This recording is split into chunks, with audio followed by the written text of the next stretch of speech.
جس چیز کا ارادہ کیا جاتا ہے اللہ تعالیٰ اس میں مدد ڈال دیتے ہیں، چاہے وہ دنیا کا کام ہو چاہے دین کا کام ہو، اللہ تعالیٰ اس میں مدد عطا فرما دیتے ہیں۔ لوگ پیدل پیدل پتہ نہیں کہاں تک چلے جاتے ہیں۔ وہ ارادہ کیا، ٹھیک، ایک آدمی نے ارادہ کیا، پہنچ نہیں سکا، چلا ہی نہیں گیا اس سے آدھا کلومیٹر سے زیادہ، تو اس نے ارادہ کیا لیکن وہ ارادہ نہیں، جذبہ۔ دوسری بات یہ کہ اپنی صلاحیت کو اس نے استعمال ہی نہیں کیا تھا۔ جیسے دوڑ لگاتے ہیں لوگ، جاگنگ کرتے ہیں۔ اب اگر فرض کریں ایک مثال ہے، میں دوڑ لگاؤں، مجھے تو خیر منع کیا ڈاکٹر نے، یہ مثال بتا رہا ہوں، وہ ہانپ کر میں بیٹھ جاؤں گا کیونکہ میں نے شروع ہی نہیں کیا تھا، عرصے ہو گیا جو آہستہ آہستہ آہستہ آہستہ کتنا لوگ پیدل چلتے ہیں۔ ابھی ایک ملک سے فون آیا میرے پاس چند دن پہلے، مجھے گاڑی بدلنی ہے کہ خرچ، ماشاءاللہ جن کو چسکا لگتا ہے وہ ہر بات پوچھتے ہیں کیوں گاڑی بدلنی ہے بھائی، کہ وہ گاڑی بہت کام دے رہی ہے اور باہر ملک میں جو ہے وہ اتنا خرچہ بھی ہوتا ہے، کام بھی صحیح نہیں ہوتا اور بہت وقت بھی جاتا ہے، اور پھر روڈ پر کھڑے ہیں تو پھر حالت خراب ہو جاتی ہے۔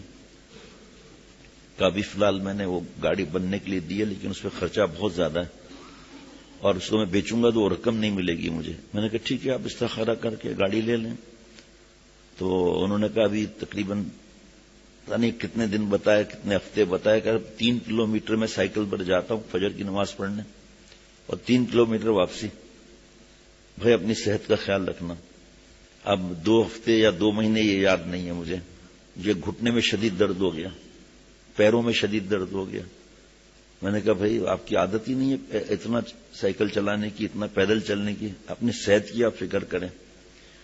اسی طرح فجر کی نماز ہے، جب ہم اللہ سے مانگیں گے، رونے جیسی شکل بنائیں گے، اللہ میری شکل کہاں ہے جو میں مسجد میں آ سکوں، میری اوقات کہاں ہے کہ میں آپ کے گھر میں آ سکوں، مجھے معاف فرما دیجئے، سارے دن کی نالائکیاں معاف فرما دیجئے۔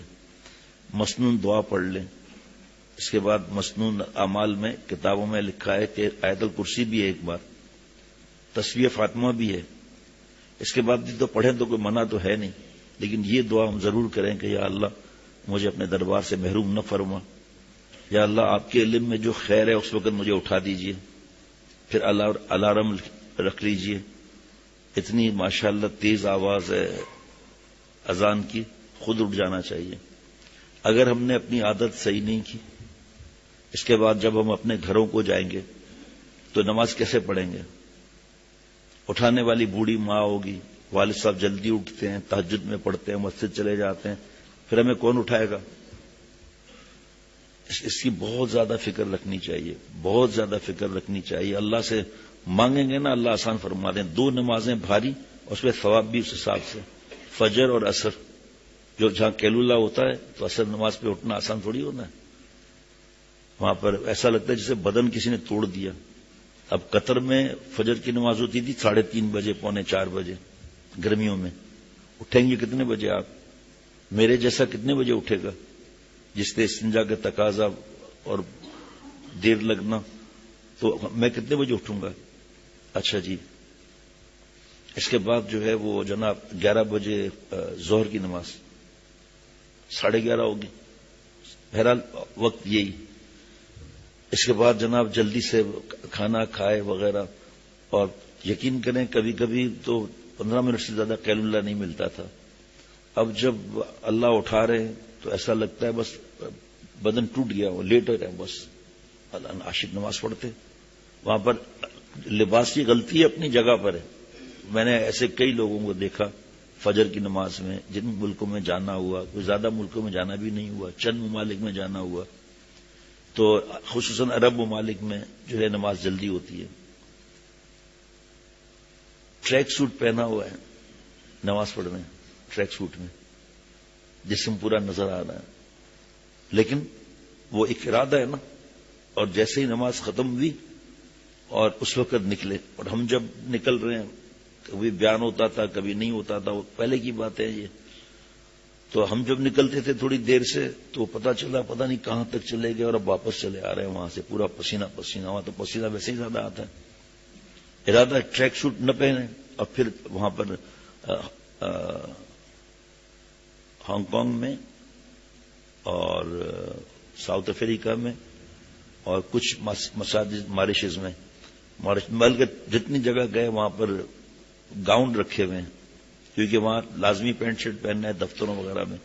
تو اب یہ جس کو فکر ہے وہ وضو کرے گا، وضو کرنے کے بعد وہاں تولیے لگے ہوئے ہیں، اس سے اپنے آپ کو پوچھا اور اس کے بعد وہ گاؤن پہن کے اور نماز پڑھ لی. ڈھیلی پینٹ وہاں منع نہیں ہے، لیکن کسی طرف دھیان کوئی ہو تو نا، لیکن اس میں بھی اس کی اتنی فکر کہ میرا سطر نظر اس وقت تک تو نظر نہ آئے. اور کچھ لوگ سامنے اتنا جینس پینٹ سخت پہنی ہوئی ہے، سامنے بالکل یعنی کہ ایسا ہاتھ بڑھاؤ اور گاؤن لے لو، اس طرح کا معاملہ نہیں. یہ بہت زیادہ فکر کی ضرورت ہے اس کی کہ اللہ سے معافی مانگیں. جب ہم اپنے گھروں کو جائیں گے پھر کیسے اٹھیں گے ہم؟ اس کی اللہ تعالیٰ مجھے ہم سب کو بڑی زبردست فکر عطا فرمائے. اللہ تعالیٰ بہت ہی زبردست فکر عطا فرمائے. اللہ آخری سانس تک اپنے گھر میں تکبیر اولا سے یا اللہ مجھے توفیق عطا فرما. کو کیا مانگنے سے نہیں ملتا؟ آپ یہ بتاؤ بھائی، کیا مانگنے سے نہیں ملتا؟ ایک ایسی چیز تو نہیں مانگیں گے جو اللہ تعالیٰ پسند نہ فرمائے، یا بیوقوفی والی چیز تو نہیں مانگیں گے. یہ کڑن، یہ تڑپ اللہ مجھے اور ہم سب کو عطا فرمائے. حریص علی ایمانکم وصلاح شانکم. یہ بہت سے لوگ اپنے ہی جو خود ہوتا ہے نا، اپنا سمجھیں کہ لوہے کا لباس پہنا ہوا ہے گول راؤنڈ میں، اسی میں رہتے ہیں بس. حالانکہ چلت پھرت ہونی چاہیے، تڑپ ہونی چاہیے، اللہ سے مانگنا چاہیے. اور جب چھٹیوں میں گئے، ماشاءاللہ مجھے مفتی صاحب نے فارم بھجوائے سب کہ چھٹیوں میں کیا کیا کام ہوا، کس کے کتنے نمبر ملے. بہرحال وہ تو جس کا جو شیخ ہو اس سے اپنی اصلاح کرائے گا. اللہ تعالیٰ اپنی رحمت سے خیر اور عافیت کا معاملہ فرمائے.